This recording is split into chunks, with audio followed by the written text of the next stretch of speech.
ದಿಲ್ಲಿಯಲ್ಲಿ dumper truck ದೂಡಿದ್ದರಿಂದ ಕಾರಿನ door lock ಆಗಿ ಹೆದ್ದಾರಿ ಬದಿ ಬಿದ್ದಿದ್ದ ವ್ಯಾಗನರ್ ಕಾರ್ನಲ್ಲಿದ್ದ ದಂಪತಿ ನೆರವು ಸಿಗದೆ ಸಾವು ಕಂಡಿದ್ದಾರೆ.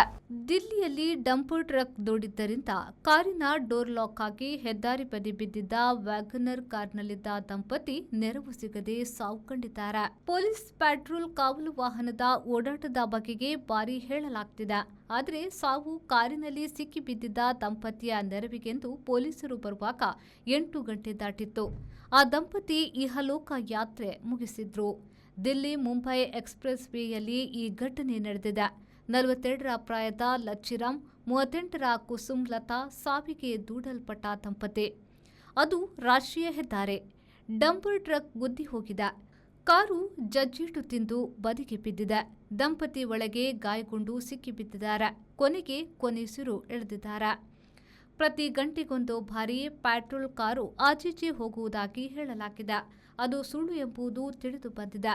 ಎಕ್ಸ್‌ಪ್ರೆಸ್ ವೇ ಆದುದರಿಂದ ಇತರ ವಾಹನಗಳವರು ನಮಗೇಕೆ ಉಸಾಬರಿ ಎಂಬಂತೆ ಹೋಗಿದ್ದಾರೆ. ಕೊನೆಗೆ ಇಬ್ಬರು ಪೊಲೀಸರಿಗೆ ಮಾಹಿತಿ ನೀಡಿದ್ದಾರೆ. ಆದರೆ ಅದಾಗಲೇ ಎಲ್ಲ ಮುಗಿದಿತ್ತು.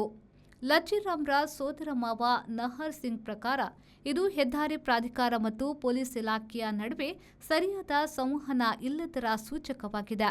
ಸಿಸಿಟಿವಿ ದೃಶ್ಯದಲ್ಲಿ ಡಂಪಿಂಗ್ ಟ್ರಕ್ ಅಲ್ಲದೆ ಇನ್ನೊಂದು ಕಾರು ಕೂಡ ವೇಗವಾಗಿ ಗುದ್ದಿಕೊಂಡು ಹೋಗಿದೆ.